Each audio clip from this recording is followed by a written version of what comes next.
It's Series 14 of our MediaCast. Stay tuned for the last 10 minutes where we overview our current, future and past series. This one is on Euro 2024 qualifying. We're looking at Group I, Switzerland, Israel, Romania, Kosovo, Belarus and Andorra. Here we go.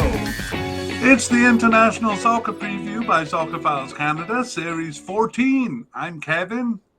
And I'm Connor. And today we are looking at Group I for Euro 2024 qualifying. This group includes Switzerland, Israel, Romania, Kosovo, Belarus, and Andorra. Right, and stay tuned at the end for info about our past and current series and also future series. But we're going to get on directly with the group here. So, yeah. Yeah, so this series features a deep dive into the history of Euro Cup qualifying for each of these teams. And we will cover our usual information. Yeah, so we're going to look at three sections that we'll cover in this podcast. So part one will be to introduce the teams in the group and a bit of their geography and demographics. Part two is an in-depth team-by-team overview, and this one features a deep dive into Euro Cup qualifying history. And part three will be a comparison of teams. We'll look at their rankings, head-to-head records, odds, and we're going to have a discussion of their prospects and our predictions. A couple of games have been played already, but I don't know the results. All right, so what's your hook for this group? A hook. Okay, Connor, I got to be honest with you. I was trying to come up with one for this one, and all I had was that there was one team that's been kicked around like a soccer ball themselves. And then I actually preferred the one you came up with, which was there may be some new faces emerging from this group. So pick the one you like there. Yeah, a couple teams with not a lot of history in the tournament itself. So we'll see if opportunity knocks. Yeah. All right. Let's get into it. So we'll begin part one with an overview of their geography, where the country is and population and stuff. Yeah, so beginning with Switzerland, their nickname is Nati, which is short for the national team.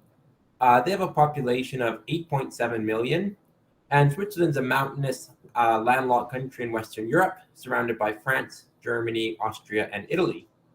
All right. Well, the pot two team is Israel. Israel, yeah, their nickname is the Sky Blues.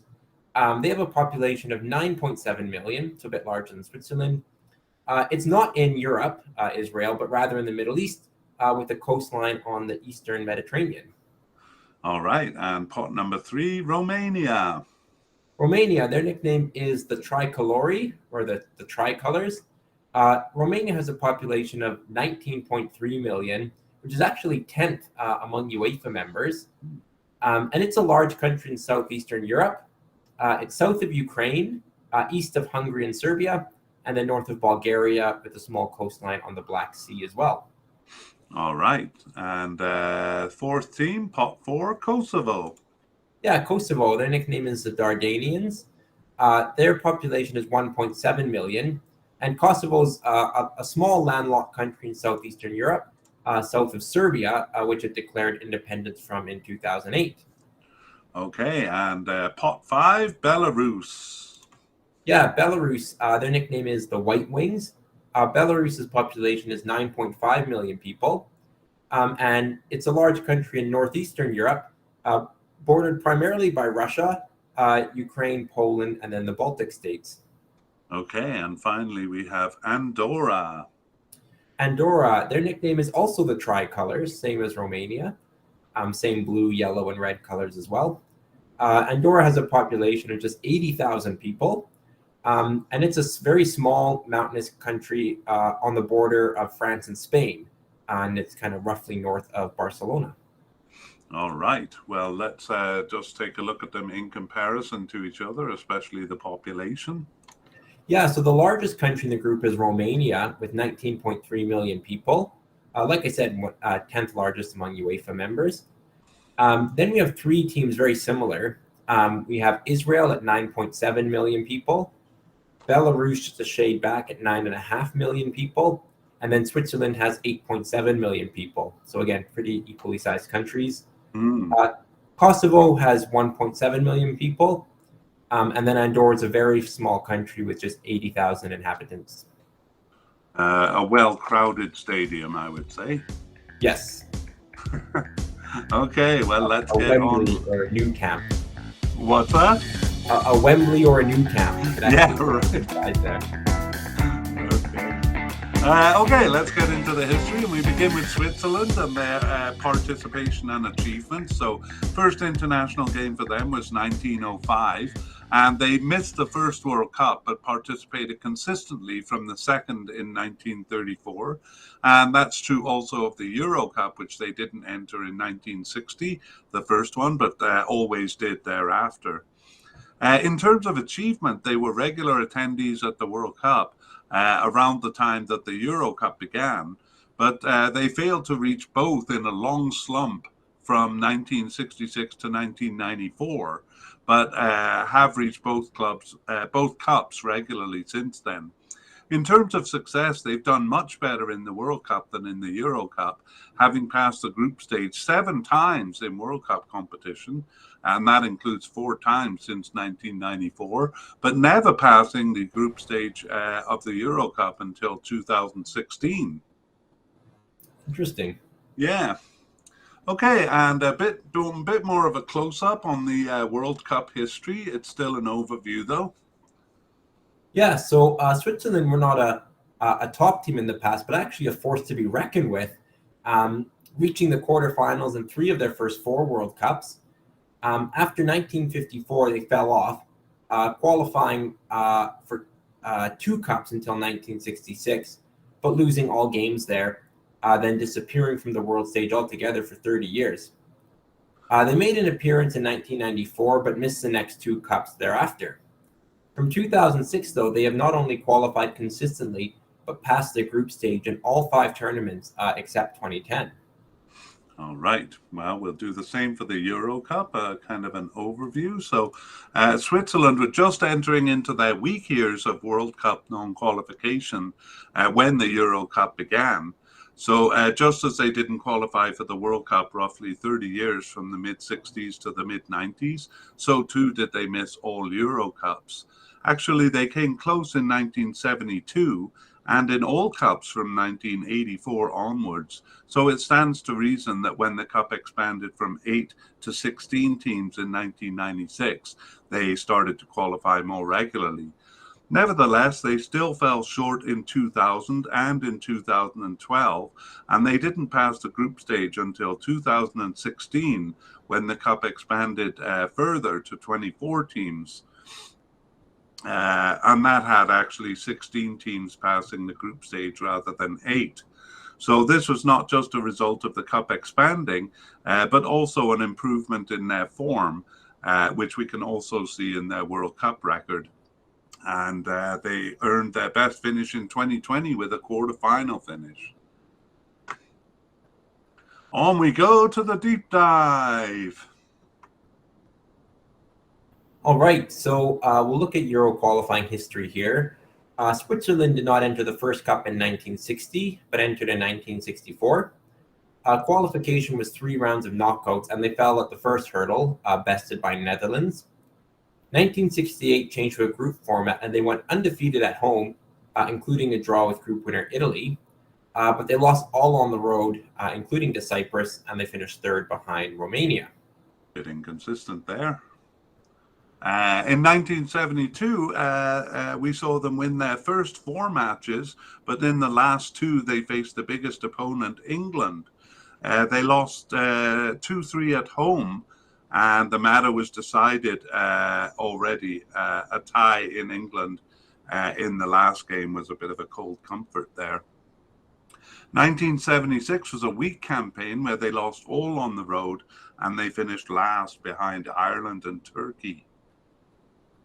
1980 was weaker still. Their only points, 2 wins over Iceland, who they finished ahead of in 4th, behind East Germany, who were 3rd. In 1984, though, they finished ahead of East Germany despite being bested by them. An undefeated record at home included a win over Belgium, who they finished in 2nd behind. 1988 also saw them undefeated at home, but 3 of the 4 games were draws. 2 draws away meant they were competitive, but it only earned them a 4th place finish ahead of Malta. Well, 1992 is a bit more competitive until the last 2 games at least. A home draw with Scotland and a loss in Romania at the end left them second amidst the top 4 who were just separated by 2 points. Only Scotland, though, in first place advanced. It would have been enough to advance in 1996 when the Cup expanded to 16 teams. They didn't need it, though, as they advanced in first place, going undefeated on the road this time, and earned passage to their first Cup. They were bested by Italy and Denmark in the next campaign in 2000, but won all other games. That left them tied with Denmark, and they would have taken second place if the criteria were goal difference, but the head-to-head criterion saw Denmark take the advancing spot. All right. Well, bested by Russia in 2004, they nevertheless finished first, even in the face of road ties with Albania and Georgia. In 2008, qualification was earned by dint of co-hosting, so we move on to 2012. In 2012, though, they didn't qualify. Their road record was inconsistent, tying England once again, but losing in Montenegro and Wales, who they had beaten 4-1 at home. So they finished third in 2012, and that was a point behind Montenegro. The 2014 World Cup campaign marks an improvement in their form, and they have passed the group stage of every cup since. Qualification in 2016 for the Euro Cup saw 2 losses to England, who ended with a perfect record, and an early loss in Slovenia. But they won all their other games to finish well ahead of Slovenia in second place. Nice. All right. And for 2020, their most recent campaign, we're going to take a bit of a closer look. Yeah. So Switzerland were bested by Denmark, but nevertheless finished ahead of them, first in their qualifying group. The only other points dropped being a draw in third place Ireland. Georgia and Gibraltar were the other teams in the group. So in the Euro tournament, they tied Wales and lost to Italy, but they beat Turkey to earn passage as a third place finisher. They then beat France on penalties, but lost to Spain the same way in the quarterfinals. So a good tournament, especially after the group stage. Yeah, and their best finish in the Euro Cup, where they tend not to do as well. Let's see how they did in the World Cup then, where they do a little better. Yeah, so Switzerland tied Italy in both legs, and they also tied Northern Ireland away, but they otherwise won all their games, proving more consistent than Italy and finished first in the qualifying group ahead of them. At the World Cup, they beat Cameroon in their opening game of the tournament and almost held Brazil to a goalless draw until giving up a goal in the 83rd minute. A tremendous game with Serbia saw them win and finish second. However, in the knockout round, they were devastated by Portugal, suffering a big 6-1 loss. That's a big loss for a pretty defensive team, eh? Definitely, yeah. Switzerland known for their steely defense. Yeah. All right. Well, let's see finally how they did in their 2022-23 UEFA Nations League campaign. They were in League A there. Yeah, Switzerland were in League A, as you mentioned. It was a bit of an odd campaign. They lost their first 3 games to Czech Republic, Portugal, and Spain, so things were looking pretty dire. But then they went and won their next 3, so they had a 1-win and 1-loss record with every team in the group. Their 9 points saw them actually finish 2 points out of first, but still in third place. But it's good enough to remain in League A for the upcoming edition. Right. Okay. And we're going to finish Switzerland with a look at their players. So most of the team is 25 or older, with a lot of them heading into their 30s now. And so for the time being, this is at a peak of strength with a mature squad, and it should last through this campaign and through the Cup. After that, however, it's a bit concerning because they don't have a lot of players to rebuild with. So Jan Sommer of Bayern Munich and Granit Xhaka of Arsenal are probably their biggest names and club affiliations. And Fabian Schär of Newcastle a little behind, I would say. All are in their 30s. Jordan Shaqiri and Ricardo Rodriguez are also in their 30s and have already moved from big clubs to what I might term as retirement clubs. Among players in their 20s, although over 25, is Emmanuel Akanji of Manchester City, goalkeeper Gregor Kobel of Borussia Dortmund, Ire Komert of Valencia, and Denis Zakaria of Chelsea. So the rest play for respectable Swiss or European clubs. Among the few youth, though, only Noah Okafor of Red Bull Salzburg stands out. What do you make of the squad there, Connor? Yeah, I think it's a squad that will need to regenerate. They've had a lot of success in recent years, and a lot of these players, even Jordan Shaqiri, who's kind of, left the Premier League and went to some, smaller clubs. These players have still carried them through for a lot of years. So I do think that they will look for a new generation. Briel Mbolo's a good player. He made an impact in the World Cup. So they do have some players, but we'll see if they can maintain their form. Yeah. All right. Well, on we go to Israel, and we'll start with an overview of their participation and achievements. And just in case you hadn't figured it out, I'm sure you would. This is the team I said has been kicked around like a soccer ball, as we'll see. So Israel is a senior team in the world, actually. Only Brazil has entered more consistently than them. From 1934 to 1938, they competed as Palestine. I want to backtrack a little bit because Romania is one of the most consistent enterers too. I should have thrown their name in there. Anyway, back to it. From 1934 to 38, they competed as Palestine. As Israel in 1950, many teams refused to play them, and their long search to find a home region began. So they have been placed in UEFA, in the Asian region, in the Oceanic region, and in the African region. But broadly speaking, they were in the Asian region, AFC, from 1956 to 1970, and then in no region from 1970 to 1992, but loosely associated with UEFA at times. And finally, they became a full member of UEFA from 1992 onwards. Do you want to talk about their achievements? Sure. In terms of achievement, Israel's only qualification for the World Cup was in 1970, when they took the spot allotted to Asia. They otherwise came close in 1958, reaching a special playoff, and in 1990, reaching an intercontinental playoff, just one step from the cup in both cases. At the regional level, they were very successful in their Asian Cup period from 1956 to 68, finishing in the top four for their first four tournaments and winning as hosts in 1964. Since their move to UEFA's Euro Cup from 1996, they have never qualified, but here too have come close, reaching playoff rounds in 2000 and 2020. All right, so this may be one of their best chances to make it. Meanwhile, we'll take a look at the World Cup overview in a bit more detail. So Israel was bounced around the world football with no small hint of anti-Semitism. They were in a qualifying group with Egypt and Turkey in 1934, playing under the name of Palestine. In 1958, several teams paired with them in the knockout rounds refused to play them, and that included such unlikely countries as Indonesia and Sudan. Ultimately, a special playoff was devised with Wales, who agreed to play them, and Wales got something of a golden ticket into the cup by winning that playoff.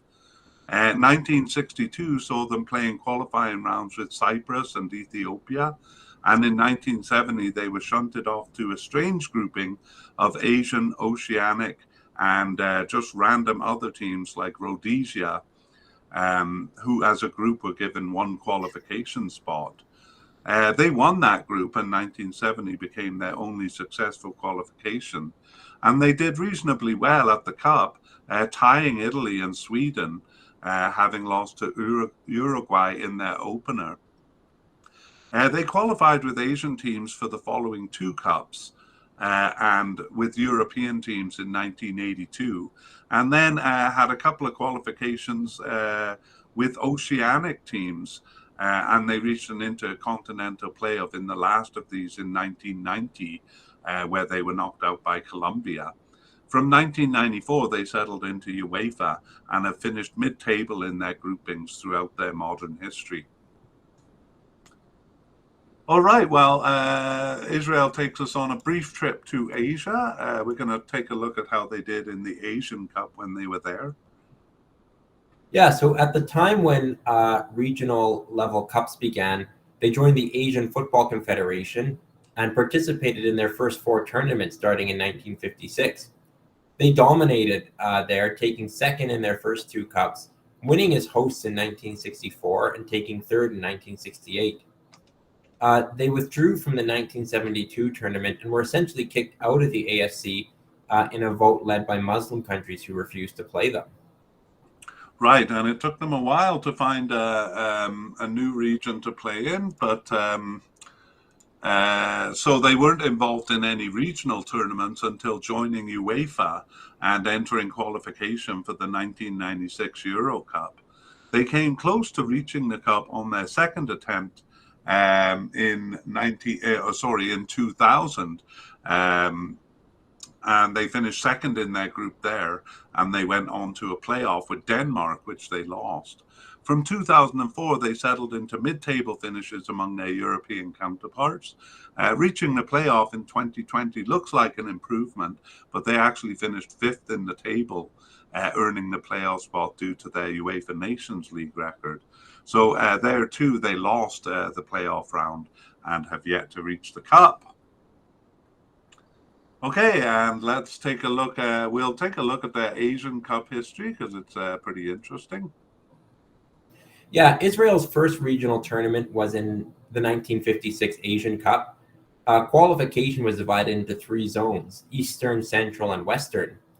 Israel was in the Western zone, where 3 rounds of knockout qualification were planned for the 8 teams: Iran, India, Pakistan, Afghanistan, Nepal, Burma, now Myanmar, and Ceylon, now Sri Lanka. Everyone except Israel and Afghanistan withdrew from the first round, and then Afghanistan withdrew from the second round when paired with Israel. Thus, they qualified automatically. All right. 1960 was a group stage qualification with all games played in India. After a 3-0 opening loss to Iran, Israel went undefeated. And despite being bested by Iran, they took first place and the only qualification spot over them due to Iran's inconsistency. Israel otherwise only tied Pakistan in their last game. In 1964, Israel qualified automatically as host. The following tournament in 1968 would be their last. For that, they qualified automatically as Afghanistan and Kuwait both withdrew from the qualifying group. There is mention of Israel being slated to host the 1972 Asian Cup, but if that is the case, their own withdrawal caused it to be changed to Bangkok, Thailand. Reasons for the withdrawal are unclear, but it must surely have had something to do with Muslim and Asian and Arab nations' refusal to play them. In 1974, Kuwait led a charge to expel Israel from the AFC, and the vote passed with 17 yeas, 13 nays, and 6 abstentions. Yeah, so a bit of a tough road for Israel. So they wandered without a region to play in. Oddly, they had not qualified for the World Cup with Asian teams when they were in the AFC, but they did do so for the 2 World Cups after being kicked out of the AFC. Their World Cup campaigns in 1974 and 78 played amongst Asian teams. In 1994, they received full membership in UEFA and joined the Euro Cup, the regional tournament, for the first time in 1996. That's right. So a bit of a jump in time there. That 1996 campaign started with a win over Poland, and they went undefeated at home, including ties with top 2 finishers Romania and France. However, a win in Azerbaijan were their only points on the road, and they finished 5th of 6th. In 2000, a competitive campaign saw them finish second atop a pile of 3 teams separated by 1 point, Austria falling behind them. That took them to a playoff where they lost both legs heavily to Denmark. Yeah, they were less competitive in 2004 and actually suffered a draw at home to Malta. They bested Cyprus to finish third of five ahead of Cyprus, but were well out of second place. 2008 was a large group of 7 teams, and besting Russia and tying England were good results there. The table finished with Russia in second, uh, with Israel and England tied 1 point behind. Israel ended fourth with an inferior goal difference, so finished in fourth behind England. Croatia was the winner, by the way, there. Yeah, close group though. Mm-hmm. In 2012, they lost all games to Greece and Croatia, who finished well ahead of them. But third of six meant they were quite consistent over the teams below. 2016 was an unremarkable campaign, an away tie with informed Wales and a home win over Bosnia-Herzegovina, leaving them in fourth behind both. Okay, well, that was a pretty long deep dive. And let's finish up with recent tournaments. So we're looking at the Euro Cup 2020 campaign. Yeah, they were in a six-team group. They lost at home only to group winners Poland, beating second place Austria and tying Macedonia and Slovenia, who respectively finished ahead of them. But they lost on all their road games except for a win in Latvia to finish fifth of six in the qualifying group. They nevertheless qualified for the playoff due to their performance in the 2019-20 Euro Nations League, but they lost in the semi-final round to Scotland on penalties. Okay, so they'll be really hoping to make it this time. Let's see how they did in World Cup 2022 qualification. Israel lost both games to Denmark and were bested by Scotland, both of whom finished ahead of them. But they placed third in the six-team qualifying group, finishing ahead of Austria, with whom they traded home wins. Okay, so pretty interesting head-to-head history with Austria there. Finally, we're going to look at the 2022-23 UEFA Nations League campaign. Yeah, Israel were in League B. That included Iceland, Albania, and Russia, but Russia was disqualified after their invasion of Ukraine, so it left a three-team group. And Israel tied Iceland home and away 2-2, and then beat Albania home and away 2-1. So that put them in first place, and they have been promoted to League A. So an impressive achievement for Israel there. Yeah, an impressive achievement. A bit of luck with the top team being disqualified there, and this is the basis for their being a pot 2 team here. So do you think they're kind of overrated in general? Yeah, I mean, the more we've done these podcasts, the less a fan I am of the UEFA's pot system. It was a good performance in League B, but Iceland, Albania, and no third team is not the strongest of groups. There are a lot stronger League B teams there, so it was a good job to win the group. But I don't think you can necessarily say it reflects a huge upswing in form. Yeah, I mean, you can't blame them. They made the best of a lucky situation, and it leads to a lucky situation here, and they'll be hoping to make the best of it here.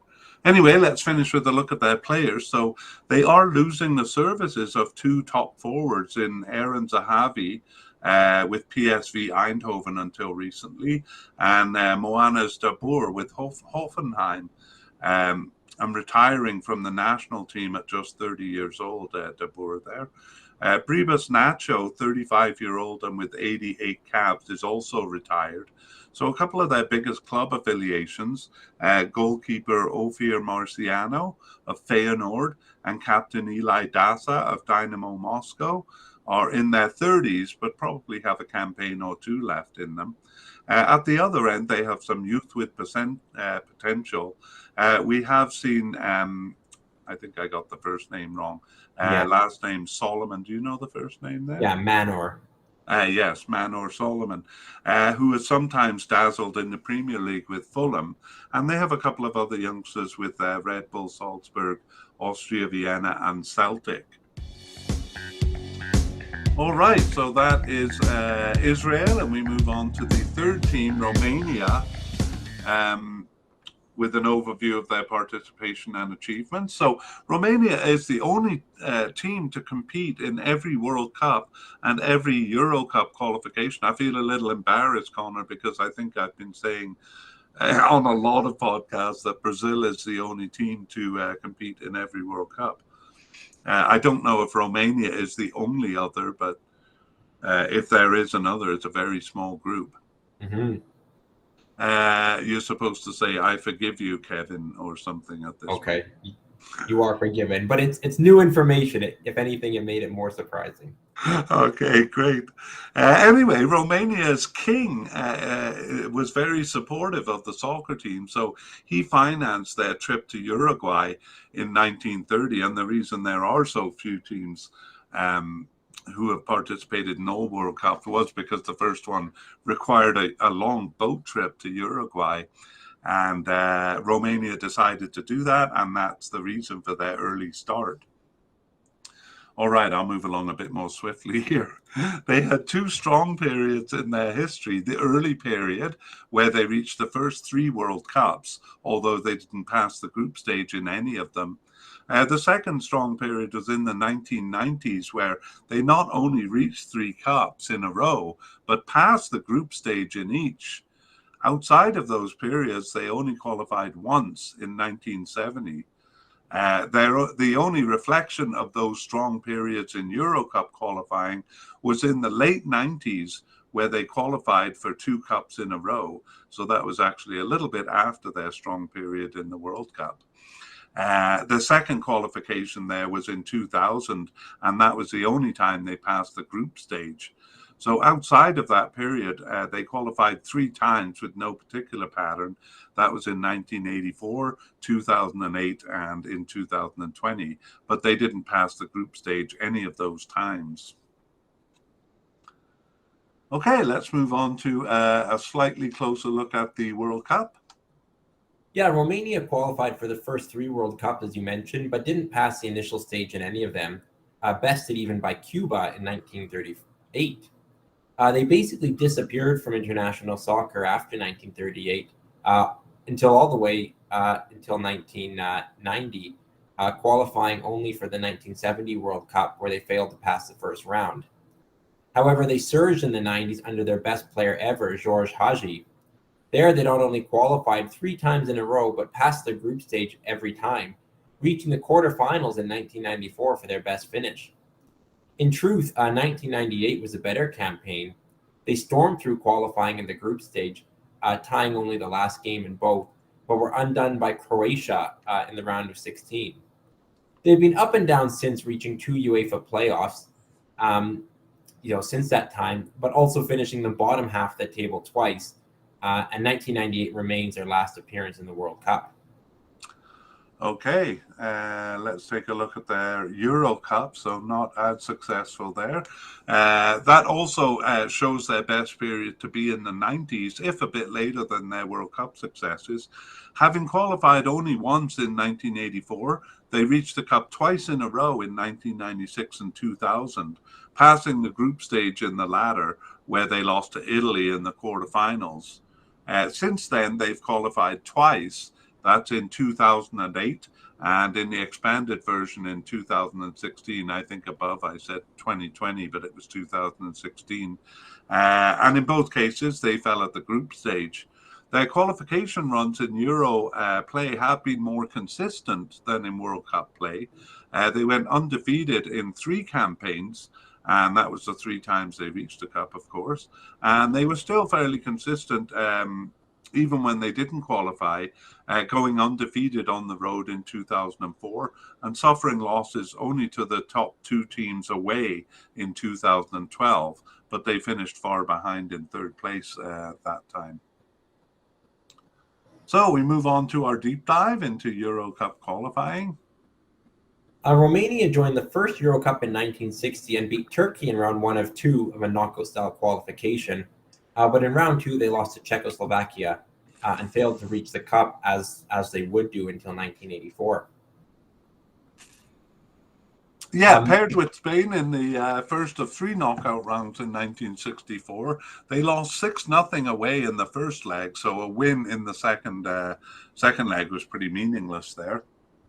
In 1968, the qualification turned to a group-style qualification, but despite finishing ahead of Switzerland, they were a distant second to Italy. In 1972, they finished in first, tied with Czechoslovakia, but that was not enough to reach the four-team tournament. A further playoff meant they had to overcome Hungary to get there. The two tied home and away, and a third game in a neutral location was required. They lost that game 2-1, which was their closest brush with the cup in the early years.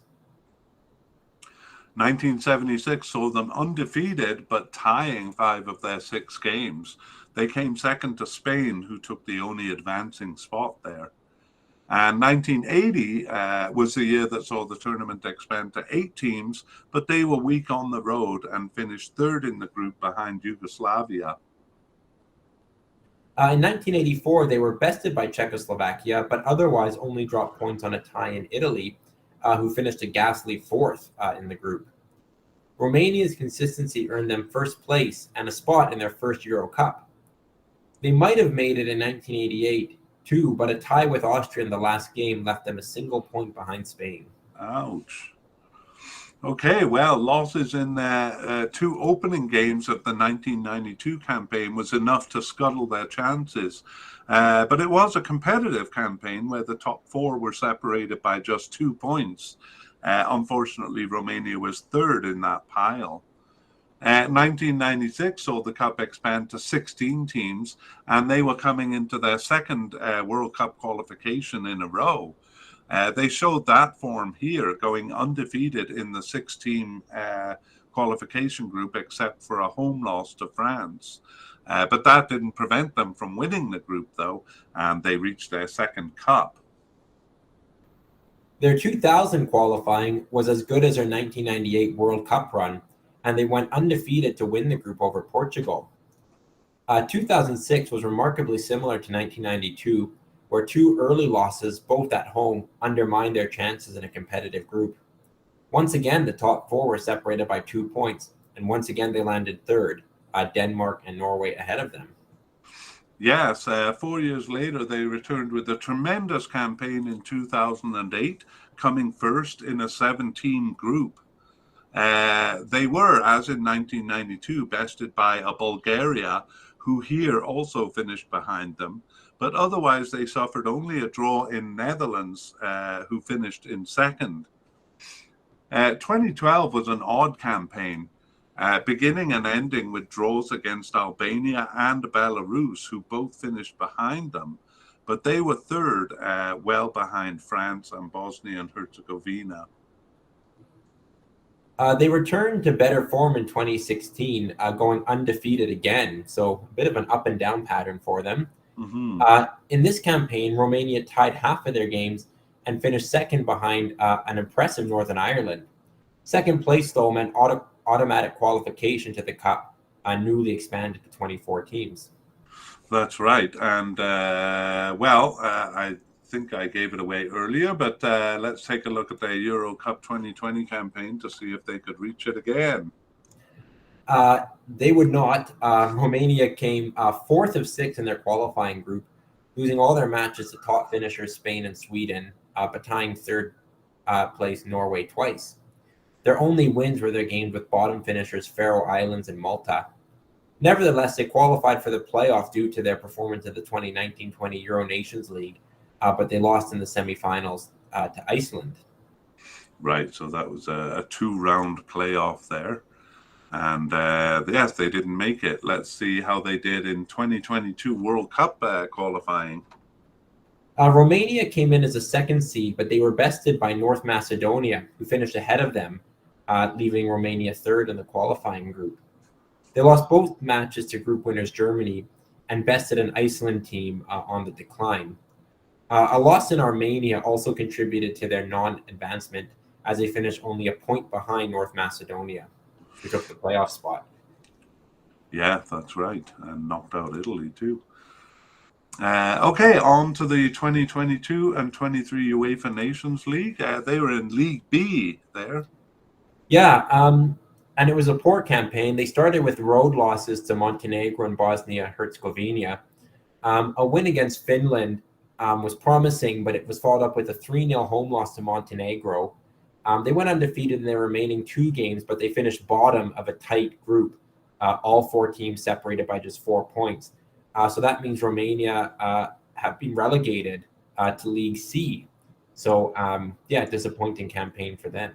Yeah, for a team that sometimes tops their qualifying group, being in League C is a bit of a disappointment.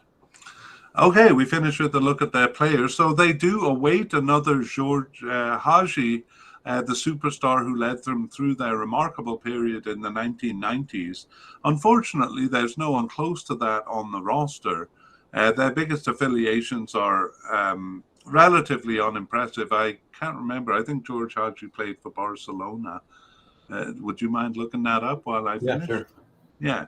Anyway, compared to the team he played for, these are much lower. Besiktas in Turkey, Genoa in Italy, and Auxerre in France. Their domestic clubs, Steaua Bucharest and Dinamo Bucharest and CFR Cluj, have had strong periods, but have not been so strong lately. And perhaps the national team's fortunes go up and down with their club teams. The only promising detail is that most of the main squad is around 25 years old, so they may be reaching their prime. George Hagi played not only for Barcelona, but for Real Madrid before that, one of few players to cross that divide. And he came out of Steaua Bucharest? He did. He actually played with a couple clubs in Romania, including Constana and Sportul Studentesc before Steaua Bucharest. So I guess they can't claim to have fully produced him. Yeah, I've never heard of those other ones, but Steaua is actually it's not even called Steaua anymore, so I probably should update my understanding of that team. Anyway, onwards and upwards, we move on to Kosovo. And we'll begin with an overview of their participation and achievements. So Kosovo was part of Yugoslavia, although it was recognized as an autonomous province. And they did form their own team before the breakup of Yugoslavia, which played a friendly. After the breakup of Yugoslavia, they also had a team which played against Albania in 1993. Politically, though, they were part of Serbia, and they declared independence in 2008, a result of the population being more Albanian than Serbian. Because their independence was slow in being accepted, they were allowed to play friendlies as a separate country only in 2014, and then they were accepted into UEFA and FIFA in 2015, which was too late for the Euro 2016 qualifying. So that made the 2018 World Cup their first campaign. Do you want to tell us about their achievements? Yeah, so in terms of achievement, they've come last in their group in their 2 World Cup campaigns. Their only Euro Cup campaign was much more competitive, and they finished 3rd of 5. They also reached a playoff structure due to their performance in the UEFA Nations League, but fell in the semi-final round. So, a little bit about their brief history. Yeah, a brief history indeed. And World Cup 2018 is their first. So this is going to be short and sweet, their World Cup overview. Yes, Kosovo earned only a single point in their first campaign in 2018, but they were more competitive in 2022, earning 5 points, nevertheless finishing last in the table again, but good for them to see that improvement. Yeah. Let's see how it went in Euro Cup, where 2020 was their first campaign. And actually, it was far more competitive than both World Cup campaigns that surrounded it. They finished 3rd in the group ahead of Bulgaria and Montenegro.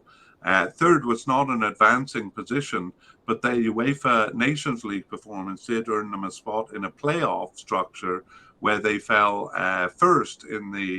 they fell in the first round of two rounds in the playoff structure. Okay, well, normally we do a close-up of the Euro Cup, their last campaign, but I pretty much just said that, hey? Do you want to maybe go over any details?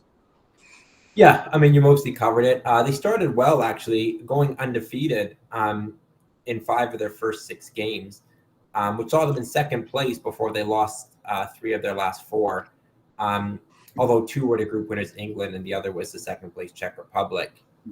They did best Bulgaria and bottom place finishers Montenegro to finish middle of the pack, as you said. And then they were eliminated in that playoff by North Macedonia, who ended up qualifying for the Cup. Right. So, that's a pretty different performance in each of their three cups. So a little bit hard to kind of predict what they're going to be like. Let's take a bit of a closer look at that World Cup 2022 campaign. Not as good as Euro, but a bit better than their first World Cup campaign.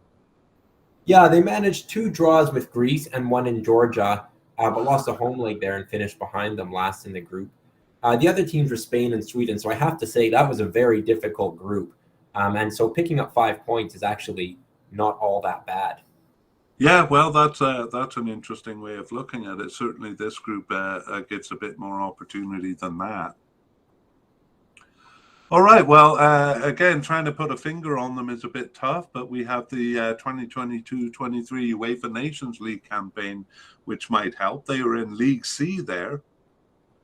Yeah, League C, they won 3 and lost 3. They beat Cyprus twice, lost to Greece twice, who won the group, and then shared home wins with Northern Ireland. So it was good enough for second place out of the 4 teams. So they'll remain in League C, but competitive, you'd have to say. Yeah, I mean, speaking of tough groups, that League C group seems a lot more difficult than Israel's League B group. Yeah, I would agree. Okay, so that, might make them a bit competitive, but we'll get there.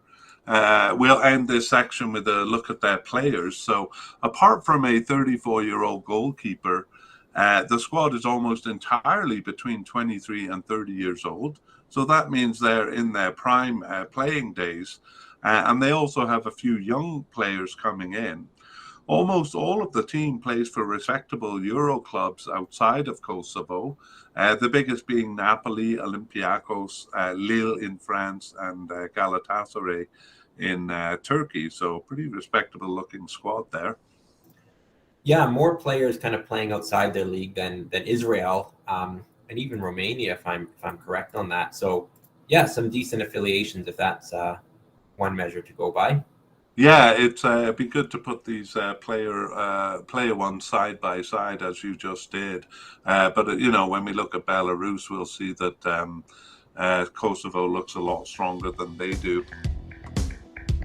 And speaking of Belarus, we're going to move on to our 5th team in the group, starting with their participation and achievements. So Belarus was part of the USSR until its breakup, and first entered the Euro Cup in 1996 and the World Cup in 1998, and they participated in both consistently since. Their best result is coming 3rd in their 2002 World Cup qualifying group, and that's their only finish in the top half of the table. They did reach a playoff for the 2020 Euro Cup, but they had finished 4th of 5 in the group and earned that advancing position only through their UEFA Nations League play. Mm-hmm. All right, let's look at the World Cup. So Belarus have finished at the bottom of their World Cup qualifying group half the time, including in the last 3 campaigns. 2002 was their best campaign, finishing 3rd of 6 for their only venture into the top half of the table. They managed to avoid last place in the following 2 campaigns, but have since returned to the bottom, where they landed in their first qualification run in 1998. All right, well, let's take a look at Euro and see if that's any better.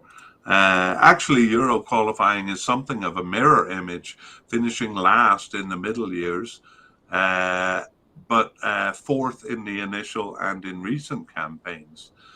They've consistently finished 4th of 6th, 4th of 6 or 7 since 2008, and this includes 2020, though it is masked by their having reached a playoff structure there.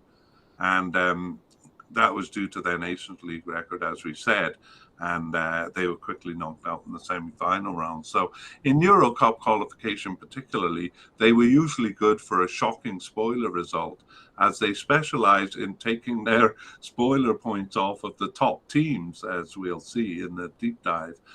Sadly, though, this has dried up in recent campaigns. Always a bit of excitement when you have a spoiler in the group. Yeah, and it is interesting that Belarus tends to spoil not the middling teams, but the best ones. So let's begin the deep dive in 1996, their first campaign. Yeah, so their first campaign in 1996 featured a home win over the Netherlands to spoil their campaign. There you go. Yeah. They were otherwise fairly consistent over the other weak teams. Yeah, Yeah, the weaker teams. They did tie in Luxembourg, but finished ahead of them for a fourth of sixth. All right. Well, 2000 saw them in a group with no weak teams, and so they finished last in the group. However, they did tie group winner Italy as well as second place Denmark at home. 2004, though, had no such spoilers, and their only points were a win at home over Moldova, although they did finish in last place behind them. Belarus were far more competitive in 2008. They bested Albania and traded wins with Luxembourg and Slovenia, but they rose above these teams only in the last game when they once again beat Netherlands at home. They finished fourth in their group of seven. Netherlands, by the way, still managed to qualify. Yes, that's right. Okay, well, 2012 saw them grouped with Luxembourg for the first time in a row and for the fourth time in their European qualification history. And once again, they tied them on the road. Only in 2008 had they won that fixture, but in that campaign, they had lost to them at home. Regardless, they bested both them and Macedonia here to once again finish fourth. Their only other points a win away against their second place finisher Slovakia. Sorry, I think I was on the wrong page there. Yeah. Okay, so 2016, fourth place once again. Okay, so we move on to the Euro Cup, a closer look at the most recent campaign. Yeah, so there Belarus managed only to beat Estonia to finish fourth in the qualifying group ahead of them. That was a 5-team group, but they lost all games to Germany, Netherlands, and Scotland.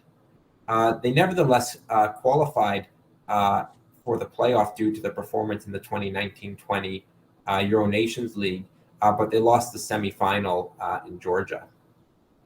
Right. Okay, well, how about World Cup 2022? They won their opener against Estonia, but then lost all their other games and finished last in the qualifying group behind Belgium, Wales, and Czech Republic. So rough campaign for Belarus there. Yeah, all of their points in the last two campaigns coming over Estonia. Finally, we'll look at the 2022-23 UEFA Nations League campaign. They were in League C. They were in League C and they actually failed to win a game. It did include 3 draws and 3 losses, but they finished last in a group, actually well behind the other teams, Kazakhstan, Azerbaijan, and Slovakia. And they actually have been relegated to League D, which is the lowest tier of the Nations League. Yeah, so they're definitely in a relative slump in their history. We'll finish with a look at their players here. Most players are with their top clubs, Dinamo Minsk and Bate Borisov.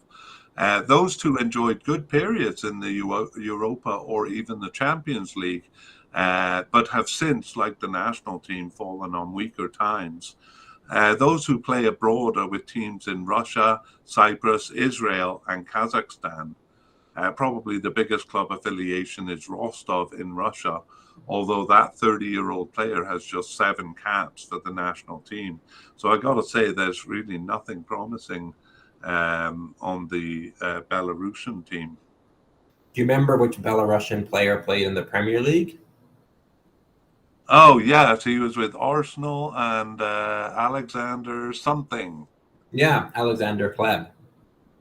Kleb, yes. Yeah, boy, that was quite a while ago, though. Yeah, they could use a player like that now, but no signs of it. Yeah, definitely. Kind of weaker teams like this often do depend on kind of one star player. Hey. Hmm. All right. Well, we move on to. Sorry, did I interrupt you there? Nope, nope. Let's talk about Andorra. Right. So, first international game was in 1996, and they began participation in tournaments with the Euro 2000, playing every competition since. Their first three campaigns saw them losing all games, and they got the reputation as a feeble team. Apart from 2006, where they earned 5 points, that continued until 2018, from which time they began earning a few points in each campaign. In 2020 Euro Cup qualifying, they finished out of the bottom spot for the first time and then repeated that feat in 2022 World Cup qualification. So let's take a look at World Cup history in a bit more detail. 2006 World Cup qualification was the only campaign until 2018, I believe, where they earned points. Despite results in 3 games, including besting Macedonia, they still finished last. A hope that that was a sign of improvement was dashed in 2008 Euro Cup qualifying with one of their worst campaigns ever. They went back to the form of losing all games until 2018 World Cup qualifying, where they earned points in 2 games, including their first qualification win over an embarrassed Hungary. In 2022, they were grouped with San Marino, and 2 wins there, their only points, saw them finish out of last place for the first time in World Cup qualifying history. Right, and their Euro Cup qualifying history is very similar to that of the World Cup. Without the good performance in 2006, in Euro Cup qualification, they lost all games in all campaigns until 2020. But in 2020, they earned 4 points over 2 games, enough to finish out of the bottom for the first time in their qualifying history. All right, let's take our deep dive into Euro Cup qualifying history, beginning with 2000. Yeah, so weak was Andorra's history in Euro qualifying that progress can only be measured by their goals record, particularly goals against, or perhaps by games lost only by a single goal.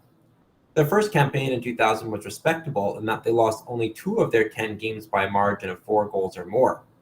They had 1 game where they lost by a single goal, that was against Russia at home, and they scored 3 goals, which would be their best tally until 2016. The goals against record was a respectable 2.8 goals against per game.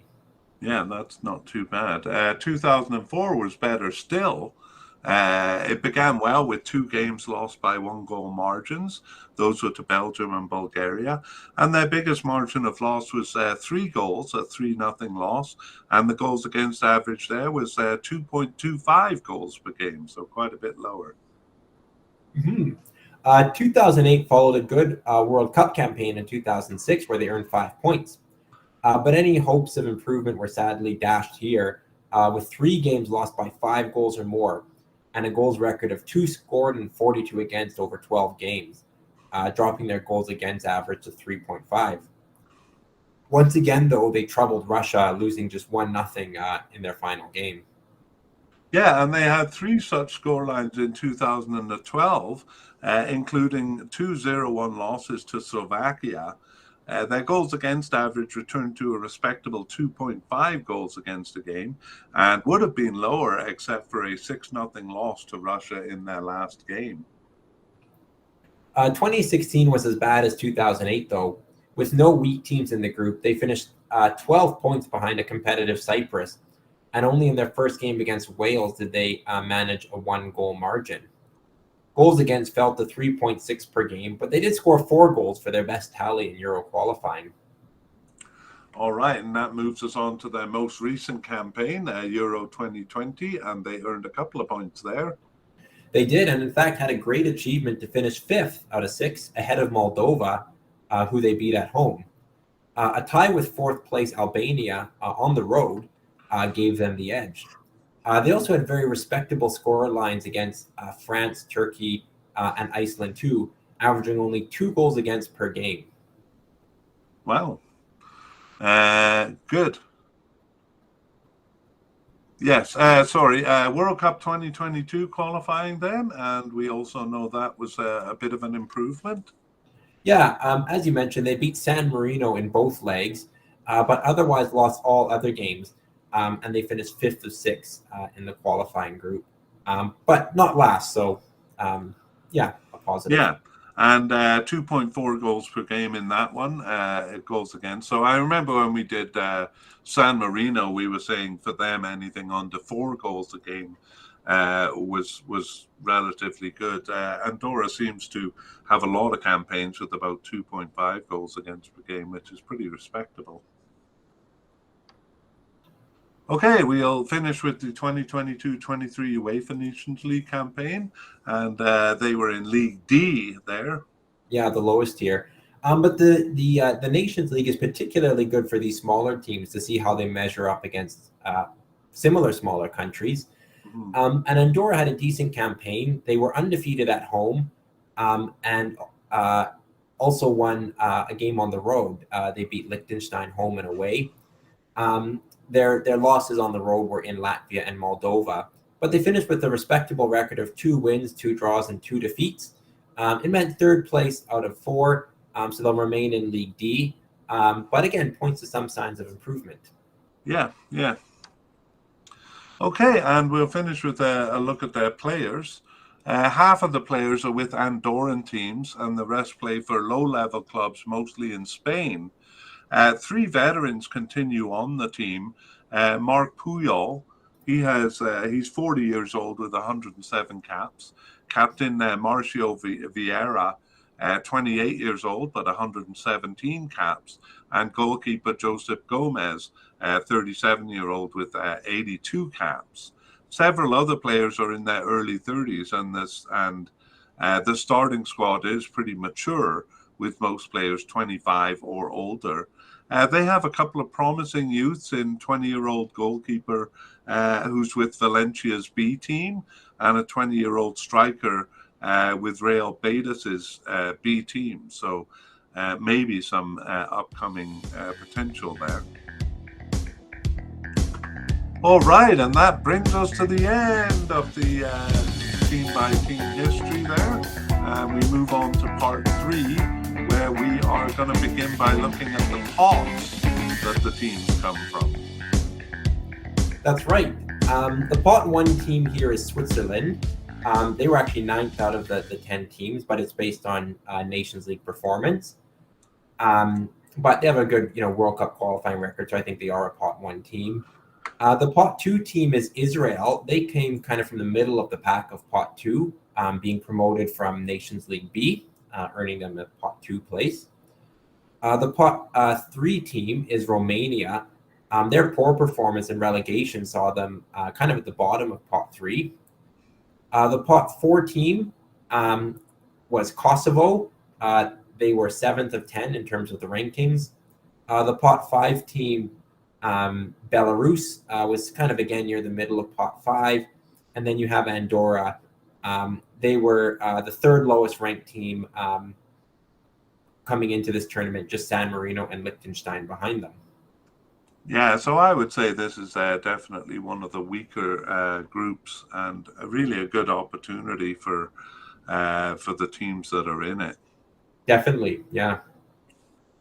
All right, well, the next thing we're going to look at is the rankings. Connor has kind of said the UEFA rankings that he just went over aren't really representative of the team strength. So we look at FIFA and ELO rankings. Yeah, beginning with Switzerland.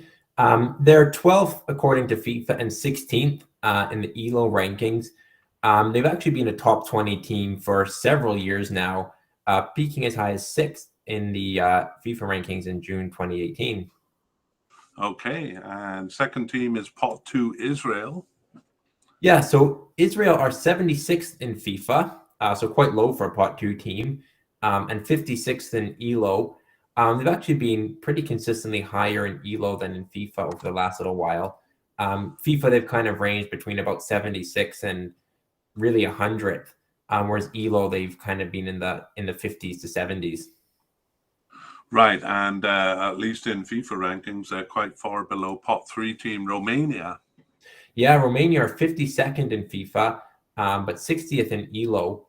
Romania actually have had kind of a slow and steady decline from 24th in 2018 in the FIFA rankings and 30th in ELO. So, yeah, kind of a slow fall for them. Yeah, up to 12th with that great campaign in 2016. But they are behind them in the ELO rankings, which is quite interesting. Mm-hmm. Pot for Kosovo. Yeah, Kosovo are 107th in FIFA and 79th in ELO. They've actually never broken the 100 barrier in FIFA, but in ELO, they've actually rarely been behind it, being above 100 since June 2018. And personally, I think that's a little bit, their ELO is a bit more reflective of their actual strength. Yeah, I agree with you there. Okay, pot 5 Belarus. Belarus, they're around the 100th mark in both systems, so 97th in FIFA and 100th in ELO. So their FIFA ranking puts them ahead of Kosovo, but their ELO ranking puts them quite a bit below Kosovo. We'll discuss that. Yeah, Belarus have also shown a bit of a decline over the last several years. In 2018, they were in the 70s in both rankings and have kind of fallen by 20 to 30 places in both systems. Yeah, and that does reflect in their results because they usually finish fourth in their group, but haven't done that for a few campaigns. Finally, Andorra. Andorra are 153rd in FIFA and 174th in ELO. Their ELO actually shows pretty much a progressive rise, slow but steady over the last 10 years, whereas their FIFA is more up and down. There's more opportunities for movement at the bottom, so they've kind of swung between 203rd and 130th, but 153rd is actually probably a little bit above their recent average. Yeah, they were below 200 for a long, long time. Okay, the next thing we're going to look at is the head-to-head record. So we've kind of organized this by either the team with the winning record or the team in the higher pot if they haven't played each other. And we begin with Switzerland. Yeah, Switzerland has an even record with Israel, a bizarre record, actually. They've met 4 times and tied all 4 games. Yeah, that right. And that was in the group of ties in 2006 World Cup qualifying and also in the following World Cup in 2010, all 4 ties. Switzerland also have an even record with Romania, but this is a bit different. It's 4 wins, 3 draws, and 4 losses. So even record between Switzerland and Romania. Yeah, and their most recent meeting was in 2016, actually in the group stage there, and they tied 1-1, so fairly even there. Yeah. Switzerland haven't met Kosovo, not surprising given Kosovo's short history, but Switzerland have played Belarus twice and won both those matches. That was way back in 2000, so not that relevant. And then Switzerland's also met Andorra twice and similarly has won both those matches. Right, and that was recently in 2018 World Cup qualifying. So moving on to Israel. We already talked about Israel and Switzerland with their 4 draws, but Israel hasn't met Kosovo or Belarus. They have met Andorra, though, 4 games and 4 wins for Israel. Yeah, 2008 and 2016 qualifying campaigns there. Romania, though, have a good record over a couple of teams here. Yeah, and they have the winning record by Israel, albeit slight, 1 win and 1 draw from 2 matches played. Yeah, they only met once in 1996 Euro Cup qualifying. Romania have not played Kosovo, but they have played Belarus and have 2 wins and 2 draws. Yeah, and that was 2012 Euro Cup campaign, their most recent meeting, and they tied both legs there. Yeah, and then Romania and Andorra, 4 matches have seen 4 Romanian wins. Yeah, 2006 World Cup and 2014 World Cup there. Yeah. Kosovo haven't played Belarus or Andorra, so they actually haven't played any of these teams before. So they'll be starting their history with all 5 of them. That's right. Okay, and finally we have Belarus and Andorra. Yeah, 2 matches played and 2 wins for Belarus. Yeah, in the 2010 World Cup qualifying campaign. So that pretty much goes along with the pot, except Romania probably has more winning records than Israel there. Mm-hmm. All right, let's move on to the odds makers. What do the odds makers say? The odds makers favor Switzerland quite heavily. They're given 78% chance to win the group.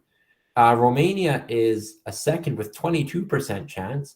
That's considerably higher than the 6% chance given to Israel, or the 4% chance over Kosovo. And then Belarus and Andorra are really outsiders. Belarus 0.3% and Andorra 0.1% chance of topping the group. All right, and let's begin the discussion there. Do you disagree with any of those odds? I do. I do think Romania are overestimated quite a bit, especially relative to Israel and Kosovo. I think those three teams, could prove to be relatively even, certainly more so than the odds suggest.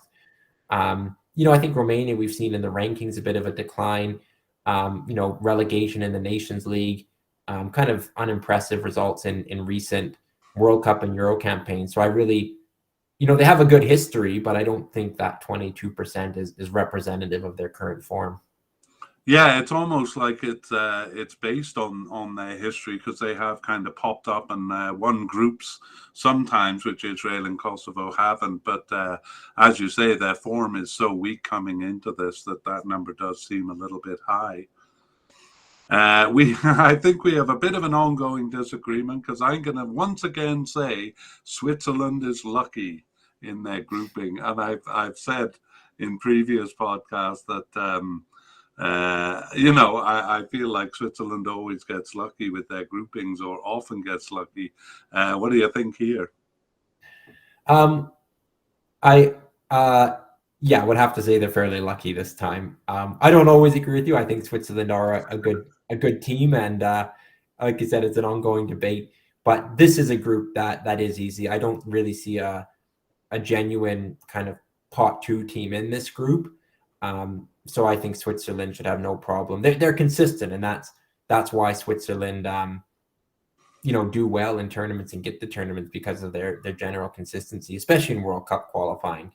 Yeah, I mean, that's why that big loss to Portugal in the last World Cup was such a surprise, because they really are, if nothing else, a consistent team. They don't often beat the best, but they don't often play the best, because they're lucky in their groupings. But definitely against the teams in this group, I don't see them struggling much. Maybe a dropped point here or there. Hey. Yeah, I agree with that. Yeah. Nevertheless, despite Romania being so favoured by the odds makers, do you see them as second, or do you see it as a bit of a mix-up among these teams? I see it as a bit of a mix-up. I see kind of arguments for and against all these teams. I would almost argue that Kosovo have some of the best club affiliations in terms of some of their players. And they've put in some decent performances in recent times. I think Israel, they've kind of been a third place, even a playoff team sometimes. So I think this is a real opportunity for them to go and grab second. It's an opportunity for Romania as well, but I just see, again, the recent form not really convincing me. So I think it's open, as going back to kind of our hook, that Israel or Kosovo, who've never qualified for the Euros, I think we could see a first timer coming out of this group.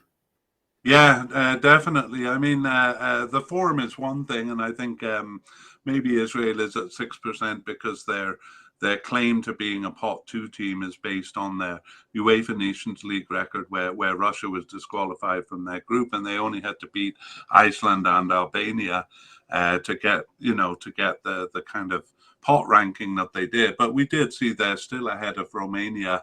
I believe it was in ELO rankings. Yeah. Which actually took me by surprise. So I'm trying to decide in my mind whether they're kind of pretenders here as a pot two team, or whether they have a valid chance. But rather than looking at it in terms of form, Romania's form is poor. Kosovo is a bit hard to read. I'm kind of thinking this group more in terms of what you mentioned, the kind of quality of the teams based on their club affiliations. And I would put them in reverse order as far as that goes. Kosovo and then Romania.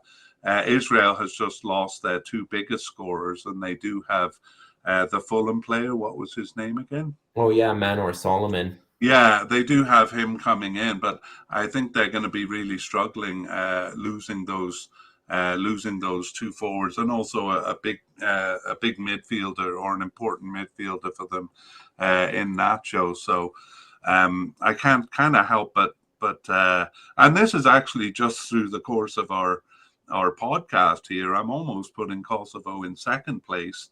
Romania, I always thought were stronger than Israel here. And Israel in fourth place, but who knows? Yeah, I have to say it's a shame that Erhan Zahavi's not playing, because I would actually, if he was there, he has a great goal scoring record, including in qualifying. Oh yeah, I would actually probably favor Israel to be second. So I think it's a shame for Israel without that kind of genuine goal scorer. It's tough to say that they would be second place, but like I said, there's arguments in favor of each of these three teams, and I think it's really wide open. Yeah, I agree with you. I would rate Israel a lot higher if Zahavi was there, and I don't know what's going on with Dabur, because he's only 30 years old and he's listed as retired from the team. But yeah, I mean, I think the big issue for them at least will be where are they going to get their goals from. Yeah. We've kind of neglected Belarus or Andorra so far, so maybe you want to start with a conversation on those two teams. Yeah, well, we know Belarus is in kind of poor form nowadays, and they're usually a team that finishes fourth in the group, so that kind of should put them in the mix a little bit here. It's only really recent form that maybe keeps them out of the discussion. But then again, I look at their squad there too, and the two big teams in Belarus kind of used to be involved in European play, and now they've kind of dropped out. So I just don't see it in terms of form, but in terms of history, they could work their way back into it. What do you think? Yeah, I think the evidence we've talked about, recent campaigns, rankings, has seen a bit of a fall from grace for Belarus, kind of falling into the category of the weaker teams in UEFA. Mm-hmm. So I don't see an argument for them to compete with the other four teams that we've mentioned. And I think a bad campaign could actually see them kind of neck and neck with Andorra, a moderately improving Andorra, it has to be said. So yeah, I think they're more Yeah. likely to be struggling at the bottom. I think that's going a bit too far. I think they'd have to have a really ghastly campaign to finish behind Andorra. But as you said, Andorra could take a few points in this group, definitely. And if they can turn those kind of one goal margin losses into draws, they could cause a bit of trouble in this group, especially if that middle three is pretty tight. It could come down to points lost against Belarus and Andorra, because I'm sure Belarus will at least take a couple of points. Yeah, I think that's just it. I think of the Israel, Romania, Kosovo, it'll be who will be the most consistent in what's going to be, I think, a very competitive group. All right. Well, Connor, I grow weary. Grow weary with your equivocation, and on the podcast we need to appear confident. Give me what you got. How is this group going to end? I'm going to go Switzerland first. It does get tricky for me after this, but I'm going to go Israel. I think their time is due. Then I'm going to say Kosovo, and then Romania. And then I'm going to say Belarus and Andorra. Be bold. Put Andorra ahead of Belarus. All right, I'll do it. No, really? I definitely feel it's a possibility. Okay, maybe I'm not bold confident enough to do it, but if it does happen, you heard it here first. No, not unless you say it here. Okay, I'll say it. All right. Well, we're a little bit different here again. Of course, we both have Switzerland on top. As we've been recording this podcast, kind of Kosovo is growing in my mind, especially in terms of their squad. I've always considered them, or always being since they've been around, but a bit of a black box. And the campaigns they've had don't really clarify that. But the squad they have seems the best here. So I'm going to go be bold and say Switzerland, Kosovo. I'm going to say Romania and then Israel, because to me, Israel's lack of scorers is a problem. And I finished with Belarus and Andorra. But definitely that middle three is a bit up in the air. Mm-hmm.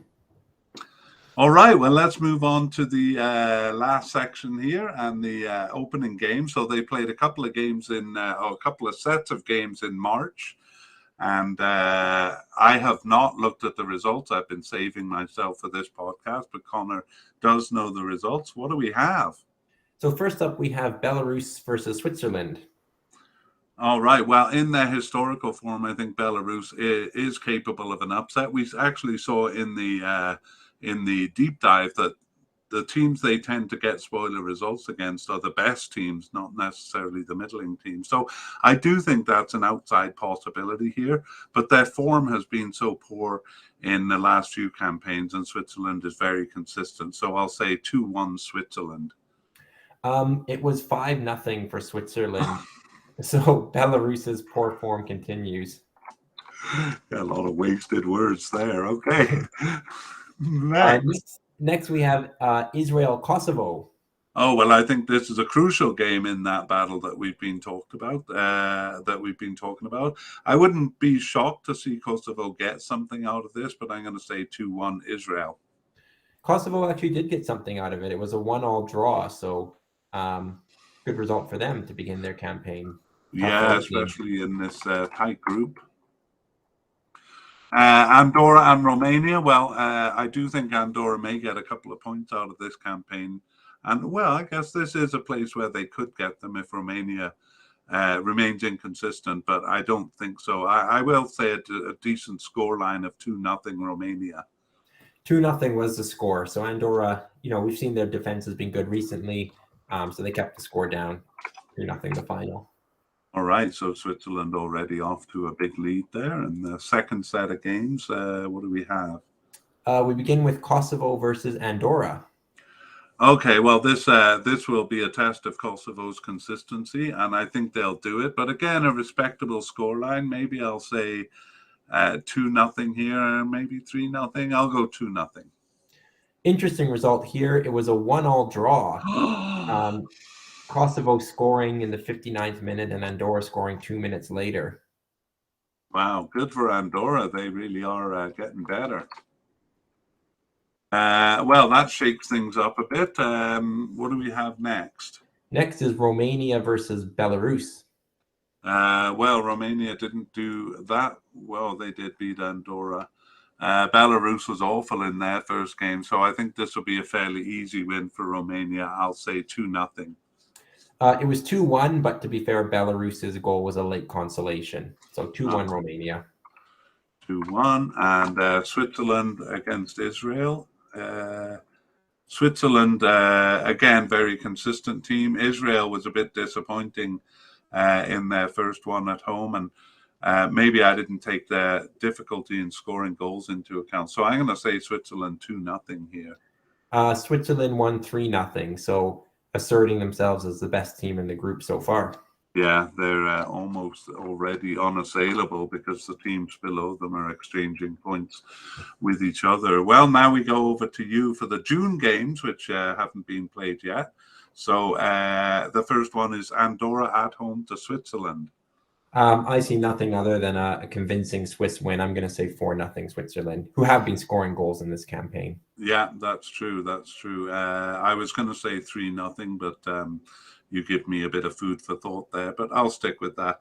Belarus at home to Israel.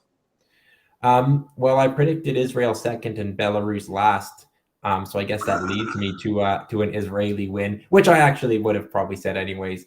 I'm going to say 1-0 Israel.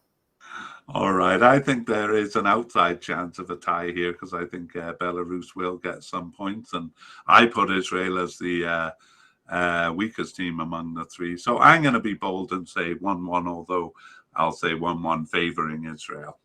All right. And last one is Kosovo and Romania. Well, this is shaping up to be a really crucial game already. Mhm. But I'm going to say it will decide nothing because it'll be a 1-1 draw. Ooh, yeah. Well, I had picked Kosovo as my second place team, but that's not working out. 2-1-1 draws so far. So I am gonna abandon my Kosovo thing and say 1-1 here also. All right. Well, Okay. after Yeah. a couple games, Switzerland and Romania topped the group with 2 wins each. Romania's wins though coming against Andorra and Belarus. Yeah. Kosovo has 2 draws. Andorra and Israel have a point each, and Belarus are last. So Andorra is ahead of Belarus. I just have to point that out. Well, you can claim a big prize if you come out the winner on that. I'll be impressed. Okay, well that brings us to the end of Group I, and we will be back with Group J. That's the last of the groups. Good talking to you about this, Connor. Yeah, see you next time for Group J. All right, we'll finish the podcast today with a look back on what we have covered until now, with a particular focus on which media casts are still relevant. Following that, prior to that, we're going to look at what is upcoming over the rest of the year, because I think that may be of more interest. So we'll put a graphic up with all of this information, both past, current, and present, on the YouTube version, and we'll also include it in the show notes. So let's take a look at upcoming series. So right now we're on Series 14. And I'll give a bit more information about that too. But Series 15 will be a shorter version of Series 14, the 2024 Euro qualifying series. So rather than the detailed history, it'll have a short summary of each team in the group and a section on their recent form. So from there, part 3 of Series 14 will be the same in both the short and long series. That's a comparison of teams through rankings, odds, and head-to-head records, as well as Kevin O'Connor's discussion, and ending with a review of the first 2 sets of games that were played in March 2023. After this Euro 2024 qualifying, 16 and 17, Series 16 and 17 will be a preview of the 2023 Gold Cup. That tournament is set to start on June 24th, 2023. So we plan to put out those podcasts or those media casts in late May or early June. So Series 16 will focus on the groups and teams, and Series 17 will focus on the players of each team. Qualification is actually taking place through the CONCACAF Nations League currently. But we don't intend to do a series on qualification for the CONCACAF Gold Cup there. During the summer, we are planning a series on CONMEBOL, that's South American World Cup 2026 qualifying. That begins in September 2023. We also may get an early start on Asian Cup 2023, although that's due to start later in January 2024. In the fall, we're going to preview the early rounds of AFC World Cup 2026 qualifying. That'll take place in October and November, so we'll do it prior to that. And this will actually give us a first look at some of the weaker teams in the Asian region, which we haven't covered yet. Also, we will preview the 2023 African Cup. It is called that, even though it's due to start in January 2024. So those are the upcoming series, and now let's take a look at our current series. So the current media cast, we call it a media cast because it's available with visuals on YouTube, and it's available as a podcast, and you can find it on most podcast catchers or on our website at soccerfiles.captivate.fm. We'll also put up a graphic with that on it. So the current series is Series 14, and that's a preview of the groups in Euro 2024 qualifying. And this gives us a chance to get to know teams that don't often make it to the tournaments. So it features a deep dive into the Euro Cup qualifying histories of the team. And we started actually after the first round of games in March 2023 to make it a bit more interesting.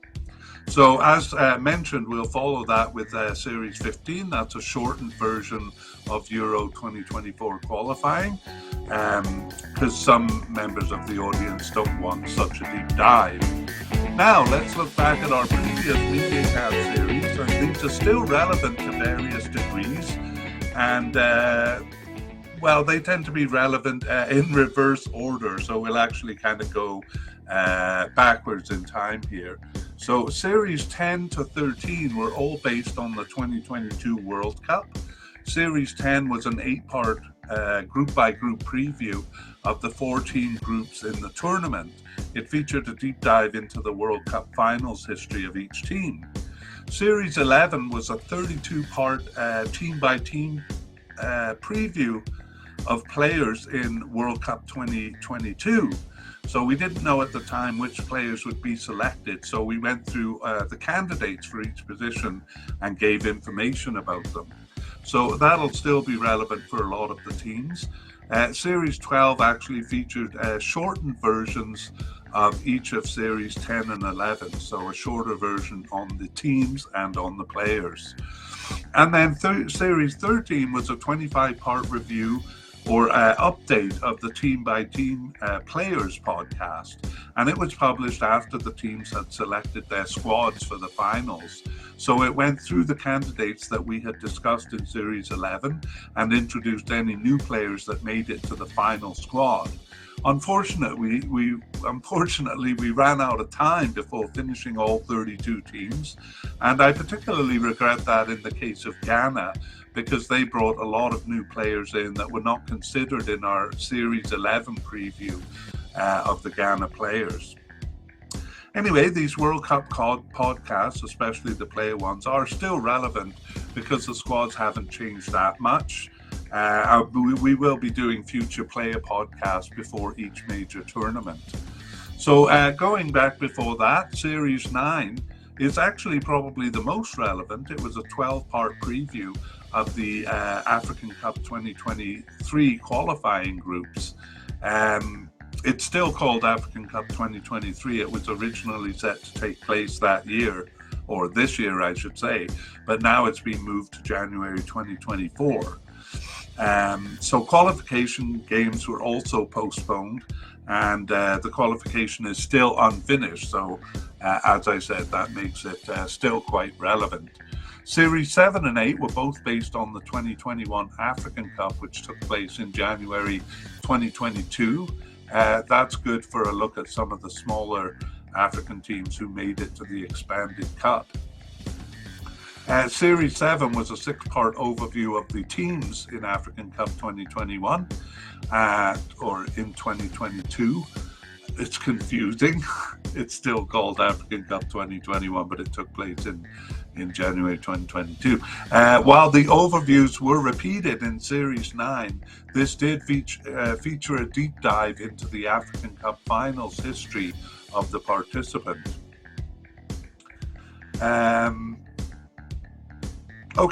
Series 8 was a 24-part team-by-team preview of the players for the African Cup.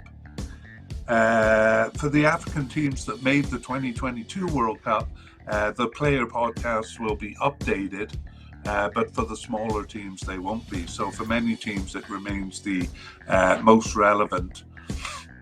And it has soccer information that doesn't seem to exist in other media casts as far as I know.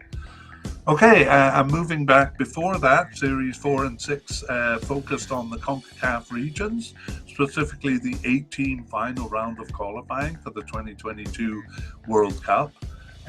Series 4 was an 8-part look at each team and their players in the final round, and it featured a deep dive into each team's World Cup qualification history. It also had a team-by-team preview of the players in CONCACAF there.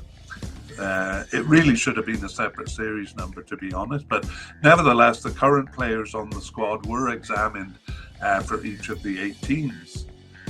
Series 6 was a mid-round update of that CONCACAF 2022 World Cup qualifying campaign. So Series 4 and 6 kind of go together. Okay, Series 5, that's in between the 2 CONCACAF series, was a preview of the Asian World Cup qualifying final round. So this was just a 2-part series on each of the 16 groups that made it to the final round of World Cup qualifying in the Asian region. So this remains relevant for all Asian teams that didn't reach the World Cup, but for Iran, Japan, South Korea and Saudi Arabia, Series 10 in their World Cup introduction is more current. Series 3 was a 4-part preview for the groups for Gold Cup 2021 in the CONCACAF region, and this remains relevant for some of the smaller teams in the tournament, but again, those who participated in the World Cup were updated after that. Series 2 was a 2-part preview of the groups for Copa America 2021 in the South American region. So that again remains relevant for the smaller teams in the region, but the teams that made the World Cup were updated in Series 10. And our first series was a preview of the 2020 Euro Cup played in 2021. Again, teams that reached the 2022 World Cup were updated there. And it did feature a deep dive into Euro Cup finals history. So again, for the smaller teams that we haven't covered since, it remains relevant. Okay, I think that brings us to the end. So keep your eye out for the graphics on the show notes or on the YouTube. And I hope you join us for the upcoming series and even go back and review some of the old series until we update them again. Bye-bye.